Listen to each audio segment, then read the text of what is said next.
Hey guys, what's going on? Ian Fernando here, and I have another special guest during our quarantine days of video. So I wanted to bring Oliver Kenyon to talk about some landing pages and optimization strategies and call to action and things like that.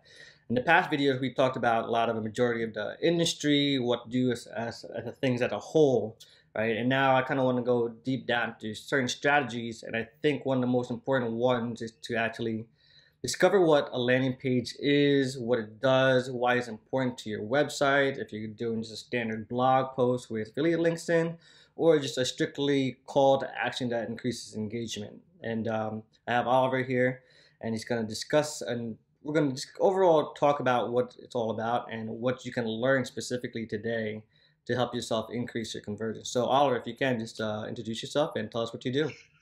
Yeah, appreciate it. Thank you. Really excited to be part of the community. Heard you're doing some amazing things. Excited for that. Me and Ian have known each, been friends for probably, I don't know, what, like 7, 8 years now. Yeah, I think 8 years. Met in met in London, yeah, a long time ago, and keep meeting up ever since, somewhere around the world. But It's always that's always a good conversation we always bring up how we meet. And we meet, yeah, some crazy night in London where we went searching for a Chinese restaurant. Yeah, just for Chinese food. So it's all good. It was all good. We run a design development agency called Landing Page Guys. We focus on primarily the conversion rate, whereas any design development agency can make a website and make it look pretty. We make it convert, and that's what we focus on. We've got an internal blueprint that's a long list, and hopefully we can get into some of that list today. But we have to check these things off in order to deliver it to the client, because then it is built to basically convert. So we currently do between sort of 50 and 100 projects per month. I would say at the moment, 70–80% of that is e-com and sales pages. But I do believe that lead generation is going to have a massive resurgence due to the current pandemic in the next kind of 6 to 12 months. So we're a full stack agency, and we eat, sleep, live, breathe landing pages and conversion rates. that's awesome, man. Yeah, I'm actually diving deep into a lot of lead gen currently right now, just because it's a lot of the stuff is not really working. Like I promoted like my Nutra stuff, the e-com stuff, and they're not just doing well, I think so. But how's your business right now during this COVID-19? Yeah, I mean, the first thing to kind of say is I feel we're so fortunate as online people who can hustle and still work online, like work from home, wherever we are in the world. Me and Ian were just chatting off air how, we may be quarantined, we may be going a bit crazy, but at least we can still make some money and help people. So I feel very, very lucky that we can do that. We've got an internal team here of 8 of us in the office, and then we have an external team of around 30 to 40 people, just depends on how busy we are. The internal team are now working fully remote. So that's the only thing that's really changed for us. We're not in an internal hub. We're not in our office over in Bristol. But as far as work, we're actually busier than ever, which to say that is a very lucky thing. But we are at the forefront of how marketers pivot and how they adapt to current situations. So we are almost under pressure to turn out different angles, different approaches, and as everyone adapts to continue to make money through internet marketing, affiliate marketing, and marketing, we provide a service that builds the pages where they send their traffic. So fortunately, right now, we haven't seen a difference. If anything, we're busier, but we feel very, very fortunate to be in that. That's good. Now, like landing page guys, you just don't make sales pages. You can just make jump pages, opt-in pages, single pages. It doesn't really matter, right? Yeah. No, it's anything that focuses on that conversion rate. So whether it's a pre-sale, advertorial, lead gen, multi-step, sales page, full funnel, website, opt-in, like you said, there's still a principle behind that funnel. Like we say in our group, we've got a community online, and it says strapline is that web design is an art form, landing page design is a science. And it's that science and those principles that we focus on internally, which sets us aside from all the other web design agencies out there. That's awesome. That's awesome. So let's talk about like in this time of need, especially with lead gen. Now, is the web form very, very important on size or format, or there needs to be left, right? Like, where do you think lead gen landing pages will be after this? Yeah, absolutely. And I want to back up my statement about why I think lead gen is going to be huge. I don't think it is right now because people are still working from home. So for lead gen, it's taking a little bit of a hit now because obviously call centers, you can't have hundreds of people in the call center following up with leads and stuff like that. But independent lead gen, what I mean by that is like your kind of average guy who's, for example, we have a client, a will writer, right? And it's a bit morbid, but he writes wills for clients, and his business is 5x because people are feeling under pressure. Now, I think this is going to have a huge knock-on effect, and especially when people get back into an office and call centers can reopen, I think it's going to be huge in the next 6 to 12 months. And what am I talking about? I'm talking about things like there's going to be a huge deficit, so a huge financial crisis, right? So loans are going to be massive, credit cards are going to be huge. People are going to be looking for money, so refinance is going to be huge, remortgages are going to be huge, insurance, funeral cover, will writing, like all of these things are now not something that you can just forget about and say, oh, I'll do that next year or I'll do that next week. Like people are panicking to do these things because of this pandemic. So there is a lot of opportunity, and it might sound a bit like saying morbid to say it, but there's huge opportunity in what's happening right now in this space. And I feel like lead gen is just going to blow up in the next coming months. Yeah, I think so too. Especially like people looking for loans and refi and all that stuff for sure. There's going to be so many claim pages as well. Like look at things like PPI. Like there's going to be things that come out of the Corona situation that you can claim back on. You know, loss of income, loss of housing benefits, loss of holidays that you've booked, air travel. Yeah. There's going to be so much. So my advice on that, before we get into the actual individual landing pages, is get ahead of the curve. Like whoever's building resources and assets that are going to help once this pandemic quietens down and starts to build that list is going to be making some serious money. So yeah, let's jump into what a lead gen page looks like. Yeah, let's do that. Now, typically, I'm going to kind of take this quite slow, but typically we always speak about the above the fold. So you're talking about the form, the web form, that is crucial. Let's talk about above the fold. And for people who don't know what above the fold is, it's basically when you land on a website, whatever loads in your browser is called the above the fold. I know I didn't tell you, and you've been doing this too long. Oh, man. What should be above the fold? On a lead gen page, you need a clear value proposition, and you get that across with a headline and a subheadline. You need some bullet points that are kind of talking about the benefits. So what benefits are people going to get for filling in your form? What is this? How is this benefiting them? We always talk about benefits before features. So don't talk about the features of your service, talk about the benefits. So let's say, for example, we use the example of a loan, for example, lead gens for loan. The benefit is don't be giving my offer away, bro. They're going to get quick access to money with little hassle. It's going to be in their bank the next day. That's the benefit, okay? So that's what you want to be talking about in these bullet points.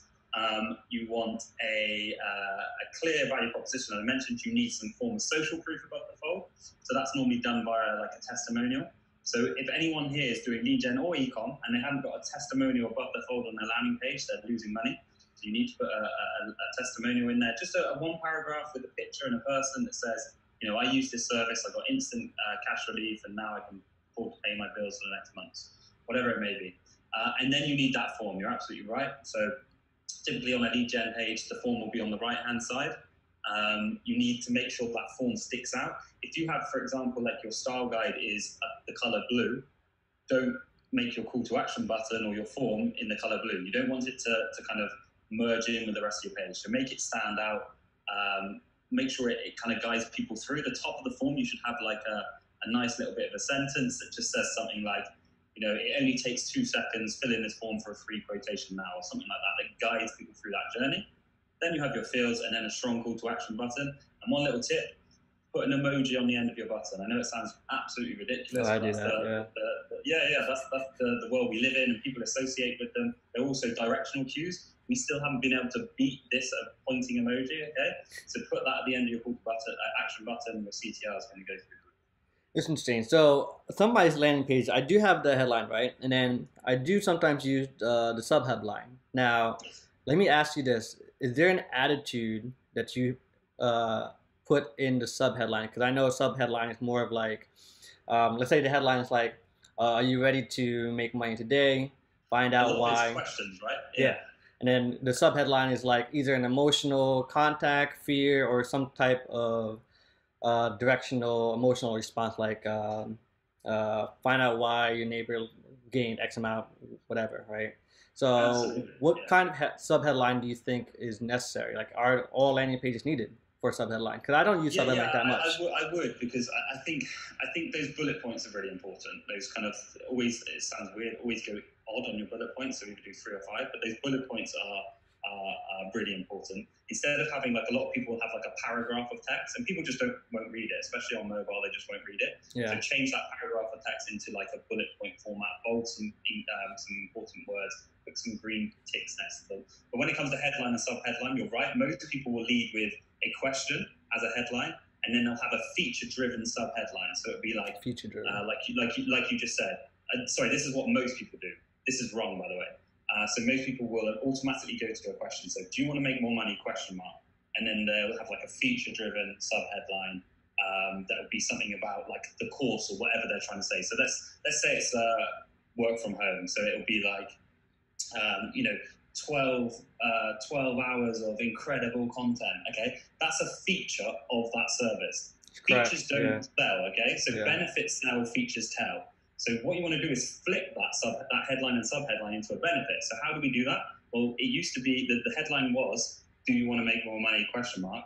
Okay, let's flip that into a benefit-driven headline. So you will make more money instantly or something like that.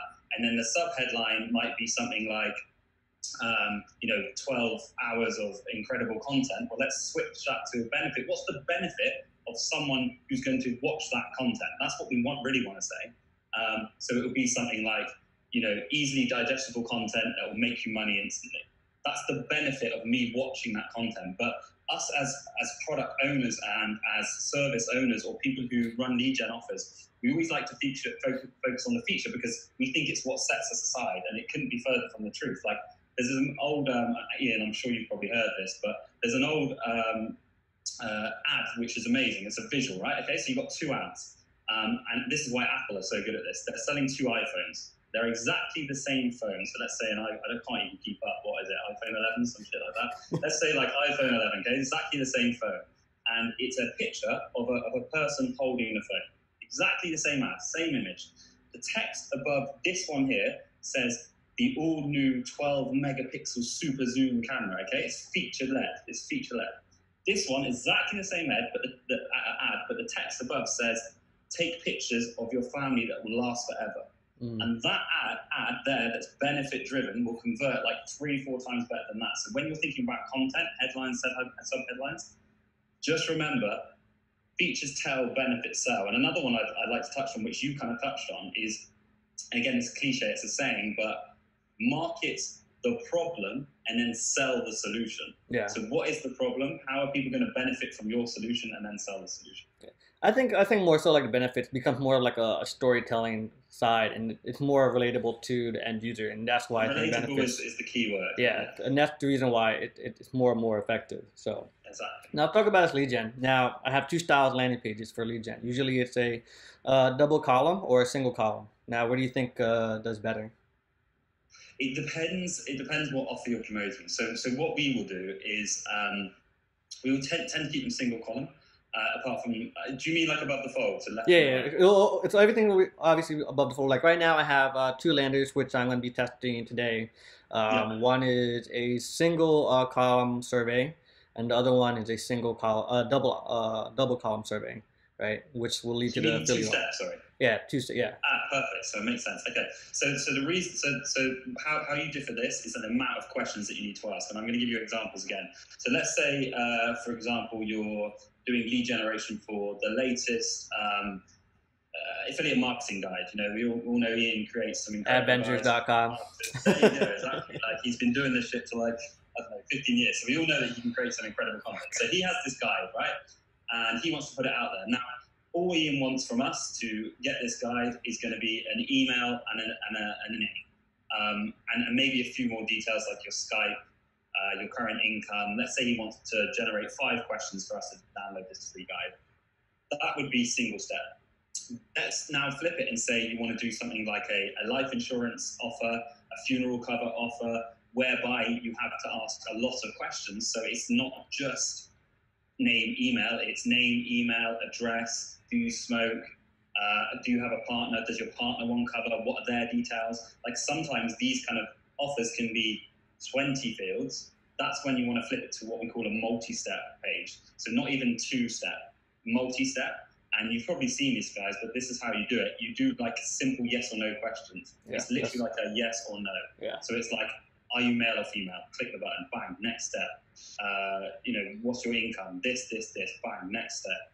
Are you insured already? Yes, no, bang, next step. And the reason behind that, the psychology behind that, is because as soon as you get someone answering that first question, they're interacting with your form. So they're more likely to go through the form. If you were to present that as a 20-step form with 20 fields, no one's going to fill that out. They'd get scared of it. That's why. Exactly. Yeah. Exactly. So when people look at something like that, I wouldn't. You'd look at it and you'd be like, I'm not filling yeah, it I'm out. like, dude, oh, fuck this. I'm not doing this. But if you can flip it to like, instead of 20 fields, you can flip it into like 10 steps. And then on the end, you just have, congratulations, you've qualified. Bang, fill in your details to get a free survey, free quote, free guide, whatever that may be. That's going to convert way better than just chucking them all in one form. And the other thing is make sure you have like a progress bar. Because what you want to do is you want to allow people to know where they are in that journey. Yeah. Like, even if, let's say, halfway through you put the progress bar as 3/4 of the way through, just so they psychologically think they're near the end, that's what people relate to. Yeah, I mean, it's all about like psyche and emotions and how to get the user to interact. Yeah, science, 100%. Yeah, it is. You know what I mean? And with landing pages and creating these landing pages, it does become a very creative part, right? So how does one person, like, for example, when I first started, like, I didn't really think about all these formats, these ideas, these buttons, these emojis, to where I'm at now. So person just trying to make their first affiliate offer or business, where can they get the inspiration to be creative, to be like, oh, that looks like a neat landing page. Can I figure this out into my format? Yeah, I think it's often the piece of the puzzle that people forget about. Everyone's always obsessed with traffic, right? Everyone's always obsessed with tracking traffic, scaling. How can I run this? And often like a good converting landing page is the difference between like breaking even and losing money, right? Oh yeah, but totally. You're so obsessed with that traffic that it's always the piece of the puzzle that people forget about. And it's crazy because like I'll spend like, I mean, it's so crazy that you're saying this, guy. Literally spend a whole day just nitpicking this fucking landing page and like, oh, I can make it better like this. I can make it better like that. And then that's because the traffic is the easiest part, right? It's the conversion on when they get to the website or the landing page is the most difficult part. You know what I mean?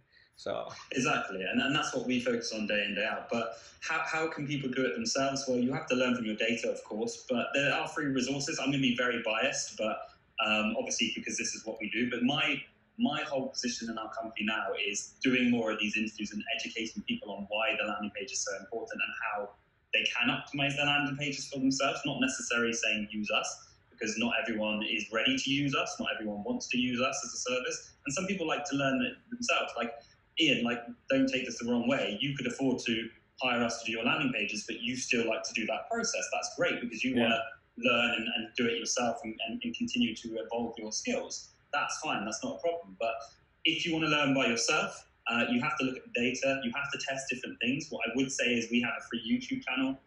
If you go to YouTube and type in landing page, guys, we've got about 40 videos on there at the moment. We're actually adding like 2 to 3 videos per week.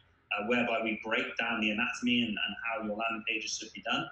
And if you want to go do it for yourself, go do it for yourself. That's fine. But there are these key principles. I mean, I'd like to get into a few if I can, but like I would say there's like 5 to 10 crucial elements that anyone should be doing on their landing pages and anyone can do on their landing pages, which will boost your conversion rates. Beyond that, it's the kind of nerdy, geeky shit that we love and we do every day. Oh yeah, I don't know why I love that shit too. But I mean, let's talk about the basics, right? The basics are going to be obviously above the fold. You have to have your basics of benefits and features, your testimonials, your clear call to action, right? Yeah.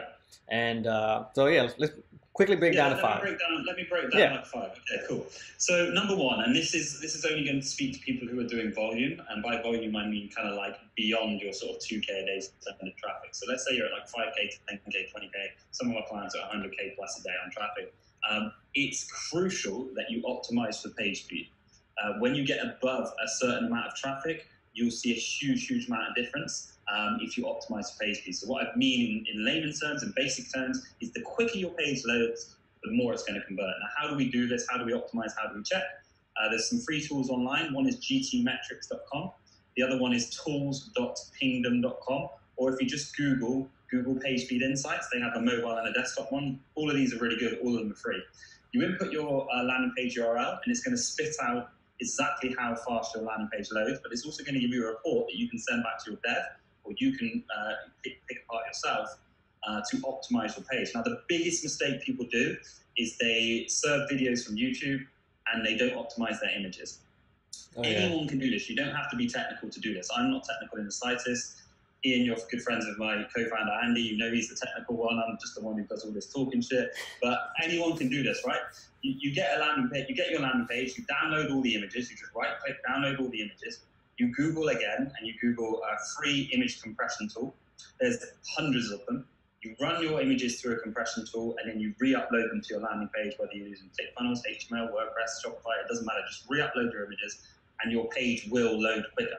The other one is YouTube. Well, let me explain that why they do that. So what happens with an image? When you save an image, there's all this metadata in it, right? So what is image optimizer? Like I have one for a Mac called Image Optimize or IMG Optimize, and yeah, there you go. And all it does is removes all the metadata on it, and then decompresses or compresses the image just a couple percentages. So now instead of like having a location, date, where it was taken, all that information on the image, like in the back end of the image, it's actually removing all that, and that's why you go from like, let's say 500 kilobits to like 38 kilobits. You know what I mean? So that's the reason why it gets shrinks down.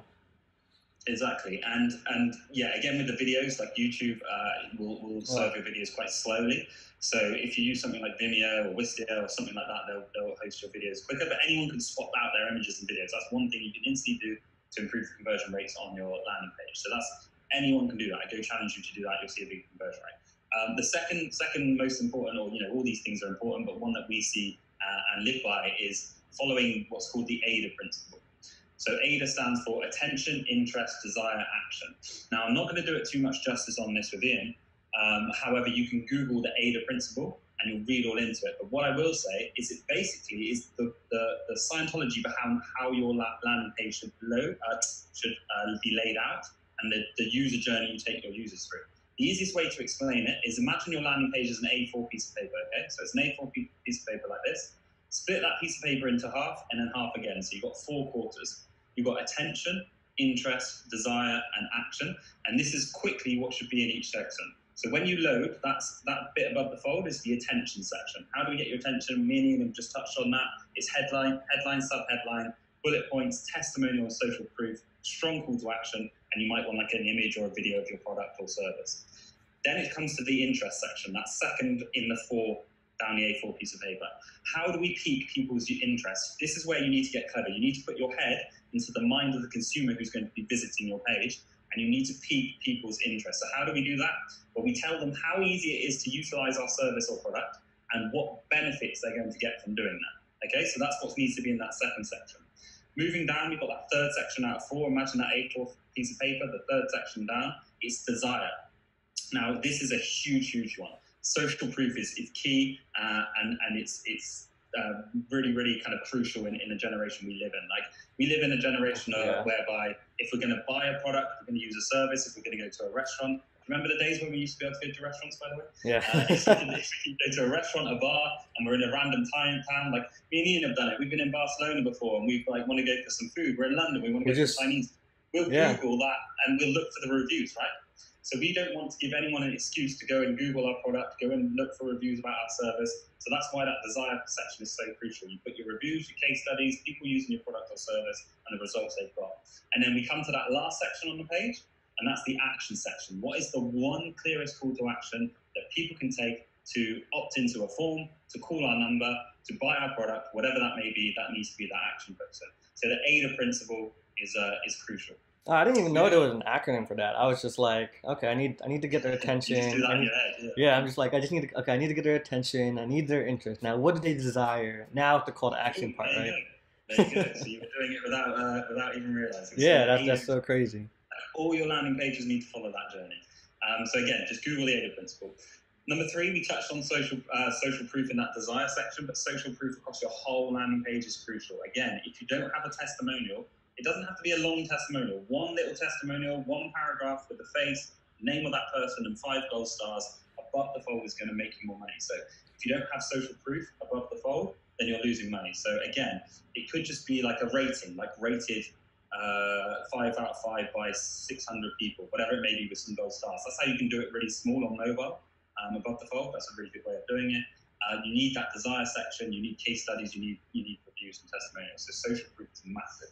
Yeah, and the reason for this is because there's like back in the day, during when I first started, there was like it was so easy where you don't need social proof because there was nobody giving information. Now there's so much information out there that people are like, oh really? Let me just look it up real quick. You know what I mean? So That's you it, need, and then you've lost that person. yeah, Right? and you've actually moved that person from your website, went on Google, and then now they're probably finding another competitor, and then they're like, oh, let me go to this product. You know what I mean? So this is the reason why social proof on Facebook, and then they're like Yeah. searching on Facebook for the next 6 hours, and you paid for that. You don't want to give Exactly. them like any excuse to leave your landing page. Exactly, and this is the reason why Facebook is so good at like keeping people in their platform because they want people on their platform. But it goes to what Oliver said. It's just like you want people to stay on your page, and having that social proof is very, very important because again, there's so much information nowadays that people are just like, nah, let me look this up real quick. You know what I mean? So I mean, I'm still trying to figure out how to pull APIs from Facebook friends list from their friends. They're logged in and be like, hey, your friend bought this. Now, if I can do that, then social proof of that would be nice. Yeah. Pop up. Yeah, Yeah. that'd be good. Yeah, 100%. We need to create that app. So yeah, social proof is huge. Just touching on that, like the whole don't give people an excuse to leave your page. We've now started putting FAQs on all of our landing pages. Dude, you're fucking reading my mind. Dude, you're crazy. I just implemented this shit on my landing pages just last week. Let me tell people why, right? No, do it. So when it comes to the desire section, and then you've got the action section, just above the action section, you want an FAQ. And the reason for that is you don't want anyone to have any excuse not to buy your offer, opt into your landing page. You don't want them to think any questions in their head that they're not going to have unanswered, then they're going to leave their page. You don't want them calling your number. You don't want them contacting you on a form. You don't want them emailing you a question because then you've lost them. So again, I challenge anyone watching this, and this is probably what Ian did about a week ago, is get into the head of your consumer and think, what are the top 10 questions that if I was buying this product, if I was opting into this service, or if I was going to call this number, what would be the questions I am going to ask? And put those Q&As straight there on the landing page so people don't have an excuse to ask those questions. Yeah, so for me, I was looking at sales pages. I'm like, why are these sales pages so long? And then I'm like, oh man, they're answering every possible question, right? Every imaginable question that a person could possibly have. So I'm like, how can I condense this real quick on a landing page? So I'm like, oh, let me put an FAQ. And then I have these FAQs where you click on a question and drop down. Oh man. Always expand that top question there. Always expand the top question just so people know that they're collapsible. It's amazing how people won't even click on it. Okay, got it. Yeah. Nice. So yeah, FAQ is huge. The next one is trust. We call it trust proof. It's the same as social proof, but instead of giving a social boost, it's to give a trust boost. And how do you do that? Well, e-com is done by things like payment seals. So if you payment badges, If you have an e-com product and you have call to action buttons, go and Google payment badges. You can pick up a little PNG, and basically what we're talking about, meaning we're talking about like Amex, MasterCard, PayPal, Stripe, whatever it may be, whatever processes you process in, and put those little seals supporting your buy buttons, okay? So they're crucial. Things like money back guarantees, don't do them in the cheesy old way with these huge buttons, but like nice branded seals work. Nice branded seals still work. SSL security on lead generation below your form by the button, support it with some trust. So put like a little secure seal that says this form is secure, we will not spam you, that kind of thing. Anything that ensures trust. Again, if you're doing a product and your product's been featured on CNN and all this, put those badges up the fold. Brands that we've been featured in, or articles magazines we've been featured in. The same on the lead gen side. Any magazines or articles or blogs that have written about you, put them in there. Anyone who uses your influencers, that's all trust. It's just basically anything that people will visit your page for and think I assign trust with this, so now I trust this product or service. So trust is huge as well. Yeah, of course. I mean, you have to definitely encourage the user that, hey, I am a brand out there that is trustworthy enough for you, because here are all my friends' testimonials, here are the comments I've read, here are my badges, you know, and all that. You have to have a lot of things to be like, hey, the consumer is comfortable looking at looking at your website, right? And that's the kind of the goal. And one thing I really want to touch base on is copy. Like copy on landing pages is important. Like how much of copy is very like I suck at English, right? I mean, there are people that mess me on that corrects my blog posts. You know what I mean? Like, dude, I love your content, but your like paragraph, all the time. yeah, And you he's know. forever correcting my grammar all the time. Like, yeah, I wouldn't send that email just like that. I'm like, why? He's like, oh, well, this is spelled wrong. This is wrong. Like, Yeah, I mean, I even use Grammarly, but I mean, yeah. there are times like I read it and like it sounds good, it sounds good, it sounds good, and then I go to like my words book or whatever, and I'm like, oh, like I could switch it up a little bit, but it takes me a while. So copy, how important is copy on landing pages? Copy is very important. I think the principles of how landing pages set out are more important, but copy is very important. When it comes to copy, we just keep promoting that benefit before features. So there's two things: benefits. And again, I hate to like bring up these phrases; they sound very cliche, but features tell, benefits sell. So you do want some feature-led copy on there, but always lead with your benefits. Benefits should be before everything. How can I use this product? How easy is it going to be? Or service? How easy it's going to be, and how is it going to benefit me? Then you can go into the features of why it's going to benefit you. So if it's a physical product, you can break down. It's got a super zoom camera. It's got a long-lasting battery. It's got this, and this. But always be benefits before those features. And then, when it comes to like long form copy or anything where it's quite a copy heavy page, again, it's cliche, it's a saying, but it's market the problem, sell the solution. So getting I always say it, but the more you can get out of your mindset of being the owner of the offer or the product or the service, because you always think of the feature, the more you can just flip it to saying, who's my ideal customer here and why are they going to want to use me and why is it going to benefit them, and drive your copy that way, the more it converts. So again, market the problem. What is the general problem that people are going to have when they face coming to your landing page? They all have something in common, whatever it may be. If it's some exercise equipment, they're all not fit enough, or they want to get fitter. That's the problem. Okay. Yeah. And then at the bottom in that action, you obviously then sell the solution. So I just think you have to be very mindful of being less feature heavy, more benefit heavy, and marketing that problem and then selling the solution. But how can somebody like I know when I first started, like I was so obsessed with my blog that I really didn't think about the consumer, like, oh, I love it, blah blah blah. So it took me a while to actually get out of that mindset. Like, how can somebody they have a gardening product they want to promote, and people like to baby their product, right? So that's the problem. Yeah. So how can somebody just like snap? I think this is where someone else comes into it. So how we do it internally is quite funny, because I should practice what I preach, but even when I was doing our new LPG, our landingpageguys.com website, which we launched probably about 6 months ago, we launched a new website. And I always write all our content because I'm more of the sort of creative one. I come up with the style guides and the look and everything because that's what I love. I'm more design focused, and he's more technical focused. So I came up with this landing page, looked amazing. Like, I love it. I think it looks great. It performs well. It has all the conversion principles in it, apart from the copy.